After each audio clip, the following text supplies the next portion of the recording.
Honestly, a brother who can only get day labor jobs with a middle school education is nothing but a burden to us. Ha ha ha. The father of the groom, whom I met for the first time at my sister's wedding, insulted me like that during his speech.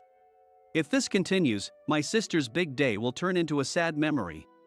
Feeling many emotional glances directed at me, I was thinking about how to respond when. That's enough. My sister, with tears streaming down her face, suddenly stood up. I was told to keep this a secret from my brother, but the truth is, my name is Mike. I may look like any other kid, but my parents were something else. I know it's not good to talk about your parents that way, but they were really awful, and I hated them. The only reason I didn't run away from them was because of my sister. My dear sister is named Emily. I couldn't stand seeing her get hit by our parents. Maybe I also wanted to protect her as her older brother. I don't consider my parents to be real parents. Why? Because they were always fighting and never showed us any love. Sure, they gave us food, but it was only one meal a day, and on school days, we didn't even get that. There's school lunch, so there's no need to feed you at home. That was my mother's opinion. Because there was nothing to eat at home, I always made sure to eat as much as I could at school. Sometimes, when a classmate was absent, I would get permission from the teacher to take home leftover bread or desserts and secretly eat them to stave off hunger. During summer vacation, both Emily and I would lose weight and go back to school looking thinner. Our teacher, Mr. Smith, suspected that my parents were neglecting us. Thankfully, we weren't subjected to physical abuse, but the neglect we experienced is what you would call child abandonment or child neglect. Mr. Smith even came for a home visit to subtly check on our environment, but my father would say, "Mind your own business." My mother would chase him away, saying, "A mere teacher shouldn't interfere with family matters." Our neighbors seemed concerned about the abnormality of our home but hesitated to help openly, perhaps fearing the consequences. That's fine. It's natural for everyone to prioritize their own safety and protect their families. It's only natural to think that getting involved in facing the fallout isn't worth it. So, I decided to prioritize protecting Emily above all else. When we were both suffering from the lack of attention and nutrition from our parents, an incident occurred at our house. While we were at school, our parents got into a huge fight that ended up involving the police. They threw things at each other, broke windows, and screamed at the top of their lungs, prompting the neighbors to call the police. Their fight was so intense that the responding officers had to physically restrain them. My father was injured by shards from a broken vase. And my mother was beaten so badly her face was swollen. After receiving treatment at the hospital, both were charged with assault and taken into custody. During their questioning, our neglect also came to light. At first, there was talk of sending us to a foster care facility since we were minors, but our distant relatives, the Johns, stepped up and offered to take us in. It was Tom who came to pick us up, and we had always affectionately called him Uncle Tommy even before then. We had to transfer to a new school, but since Uncle Tommy and his wife, Natalie, were always kind to us, we accepted their offer without hesitation. Tom and Natalie ran a small handyman business. I continued my education up to middle school while observing their work. During summer breaks, I would help with the business. The smiles and gratitude from the neighbors showed me the joy of the handyman work. So, when it came time to decide on my future in my third year of middle school, I chose to join the handyman business without hesitation. Tom and Natalie told me, "You can go to college if you want," but I turned down their offer. They weren't wealthy, yet they took us in. I didn't want to be a further burden. I wanted to earn the money for Emily's education myself. By taking on the heavy and demanding tasks, I wanted to contribute to the handyman business and repay the couple for their kindness. So I have no regrets about my choice. Emily also took the initiative to help with housework and grew into a well-liked young woman in the neighborhood. With Emily handling the household chores, the couple and I could focus on work, and the handyman business thrived. However, just before Emily graduated high school, another incident occurred. That day, I had taken the day off to buy a gift to celebrate Emily's acceptance into college and was at the department store. The incident was that Tom and Natalie got into an accident while out on a job. The only consolation was that they died instantly without suffering. With the help of our relatives, we managed to hold the funeral, but we lost our last dependable guardians and were left on our own again. Although it was lonely, we couldn't afford to stop moving forward. According to their will, I inherited the handyman business. I'll quit college and help you, Mike. Don't be silly. You worked so hard to get into college, so go and study. But you need to study hard, get a good job, and be happy. Mike. I managed to convince Emily, who was ready to give up college, to stick to the original plan and send her off. I didn't want Emily to suffer, and I wasn't going to change my mind about that. Her college was out of state, and she was moving into a dorm in the fall. We stayed in touch regularly after she started college, updating each other on our lives. Emily graduated on time and got a job at the company she wanted. She steadily built her career, and after about 3 years, she told me she was getting married to the man she had been dating. Congratulations, Emily. Thanks, Mike. I could tell from her excited voice over the phone that she was genuinely happy. It's all thanks to you that I got to go to college. It's your hard work that paid off. It's hard to believe little Emily is getting married. I'm so proud. Hey, stop talking like that. When I mention something from my childhood, Emily reacts. I secretly smile, imagining her face turning red with anger. Emily I had always protected was getting married. I had always wished for her happiness. Despite being born to such toxic parents, she grew up to be a kind person. I wanted her to be the happiest person in the world. Hey, Mike, I have a favor to ask. I'll do anything for my sweet sister. We're having the wedding in the next county. Will you come? The wedding? Of course, I wanted to attend my dear sister's big day, but I only had a middle school education. I was concerned that if someone at the wedding cared about such things, it might make Emily feel uncomfortable in her new life. Some might think it's outdated, but there are still people who care about one's highest level of education. If they equate someone with only a middle school education with poverty or stupidity, they might think the same of Emily. Of course, there are other reasons as well. Please, I want you to see me in my wedding dress. All right. I couldn't refuse my dear sister's cute request, so I agreed. Just, please, no speech for me. I don't want to stand out. Oh, yes, that might be best. Sorry. But I am truly happy for your happiness. I know, thank you. Understanding my feelings, Emily accepted my request without saying much. Relieved, I eagerly looked forward to the days leading up to her wedding. On Emily's wedding day, I dressed sharply and headed to the venue. Emily greeted me happily and introduced me to her in-laws. Are you Emily's brother? I'm Tom, nice to meet you. Thank you for the kind introduction. Nice to meet you too. Your name is Tom? It's the same as someone who helped us a lot. It feels like fate. Haha, I guess you two are really siblings. Emily said the same thing when we first met. Come on. That's what started our relationship. Emily cheerfully explained how they met. I was reassured to see that Tom seemed to genuinely care for her. Tom helps his father, the company president, and works very hard. It reminded me of you, Mike. I can see how much Emily cares for you. I'm envious because I don't have any siblings. Is that so? I felt confident that Tom would make Emily happy, so I shook his hand firmly. Please take care of Emily. She's the sister I've always protected and cherished. Tom, receiving my sentiment, nodded yes with a serious expression. Yes. I promise.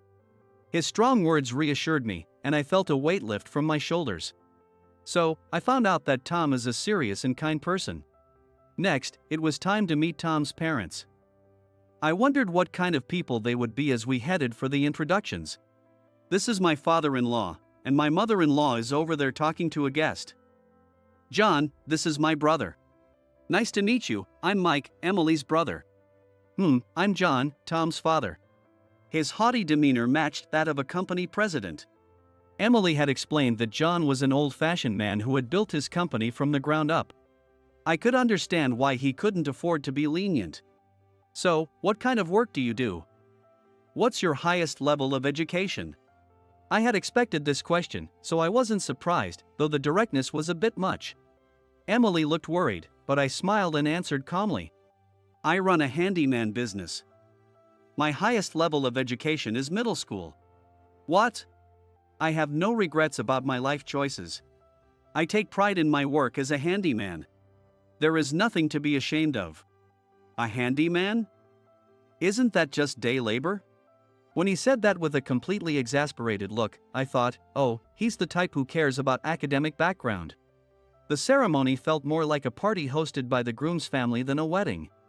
There were several moments clearly designed to flatter John, causing many guests to smile wryly. After the costume change, it was time for John's speech. Tom is truly exceptional, and I am confident he will continue to grow the company after me. The bride, Emily, is also wonderful. And I trust she will support him well. John might be a bit tipsy. His speech was fluent, but his eyes were slightly red. Still, I was genuinely happy that he acknowledged Emily. Feeling a surge of pride, I quickly dabbed my eyes with a handkerchief to catch the tears. But I do have concerns. Specifically, about Emily's brother. John's tone grew sharper, and I looked up. Mike only has a middle school education. That alone is an issue, but his profession is even more troubling. Oh no. The room started to stir at John's words. In today's society, it's problematic enough that the future brother-in-law of a company president is a mere handyman. Don't you all agree? His disdainful tone made it clear he was belittling me. It's one thing if he genuinely believed that. But it's another to announce it at such a joyous occasion. Was he truly here to celebrate Tom and Emily's wedding? Honestly, a brother who can only get day labor jobs with a middle school education is nothing but a burden to us. Everyone knew I was sitting at the bride's family table. I felt various emotions from the glances directed at me and wondered how to handle the situation. If this continued, Emily's special day would turn into a sad memory. That's enough.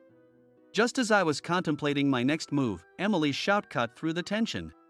The sound of a chair falling echoed as Tom, John, and all the guests turned their attention to Emily. I thought it was terrible when I introduced Mike, but this is too much. What part of him is a burden? You don't know anything about him. Emily? Tom seemed just as shocked by Emily's outburst. You think it's a problem because Mike only has a middle school education? What's so bad about that? Do you think everyone in the world can attend high school without any worries? That's not how it is. Yes, we were poor. So what? Emily's eyes filled with tears as she poured out her emotions. She must have been holding back for a long time. She wouldn't stop until she had expressed everything. Our parents neglected us. We only got one meal a day, and on school days, nothing at all. Mike and I were so skinny that our neighbors worried about us. But we could still smile because he protected me. He's the kindest brother ever. Emily. Hearing Emily's heartfelt words, I felt my own tears welling up. Mike gave up his own education to work so he could send me to high school and college. Can you understand that, John? That sometimes people have to work instead of going to school, not for themselves, but for their family? Ugh. John grunted under the force of Emily's words. His complexion grew pale. After our relatives who took us in died in a tragic accident, Mike took over the handyman business. John. You might think being a handyman is just day labor, but Mike brings happiness to many people with his work. I respect and am proud of him more than anyone. So when someone insults him, Emily, I understand. You love Mike very much, don't you? Yes. Tom gently hugged Emily, who was overwhelmed with emotion, comforting her. That used to be my role, but I now knew for sure that I could trust Tom with it. As I dabbed my tears with my handkerchief, a ripple of applause started from one corner of the room and quickly spread, engulfing the entire venue in a wave of emotion. Emily's revelation had turned the guests into our allies. Mike, may I say it? Emily sought my confirmation, but I had a feeling she wouldn't stop even if I said no. Actually, Mike told me to keep this a secret, but I think now is the time to reveal it. Mike has been working on something else on the side. Some of you might know him. Knowing what was coming, I smiled wryly. He is the masked live streamer handyman. Right after Emily's announcement, gasps of what echoed around the room. My secret side job, which has become quite popular lately, is live streaming life consultations. Thanks to this, I have the largest audience in the US for life consultations. Since it's all voice-based, anyone who has used my service would instantly recognize me if I spoke. That's why I had promised not to give a speech. I was worried that if my side job was revealed, it would draw too much attention to me and ruin Emily's wedding. But now, there was nothing I could do about it. Resigned, I glanced at Emily, who seemed pleased to see the attention shift to me. While Emily seemed satisfied, the guests flocked around me, throwing the wedding into chaos. The MC, looking troubled, announced that the wedding would be temporarily halted and rescheduled with just close family members later. And the gathering dispersed. After the crowd around me finally cleared, I headed to the family waiting room, feeling awkward. The first thing I saw was John being scolded by a woman in an elegant dress, who I assumed was Tom's mother. John was kneeling on the floor, receiving a one-sided reprimand. I hesitated to interrupt. Excuse me. Oh, dear, I apologize for showing you such an unpleasant scene. The woman approached me with a smile and apologized politely. Nice to meet you. I am Michelle, Tom's mother. Nice to meet you. I'm Mike, Emily's brother. I'm sorry for ruining the wedding. What are you talking about? It was all his fault for speaking so poorly of you. If Emily hadn't spoken up, I would have slapped him myself. Michelle's strong words made me flinch. Besides, I am a fan of Handyman, the live streamer. Your work is truly amazing. I was just explaining your contributions and impact to him. Thank you. It's really a shame he didn't realize it even after speaking to you before the ceremony. I was happy that Michelle was a fan, but I couldn't help thinking that it wasn't John's fault for not knowing about Handyman. May I say something? Yes? I want to apologize and make amends with Mike. In that case, go ahead. But if you say anything disrespectful again, you know what will happen. Of course.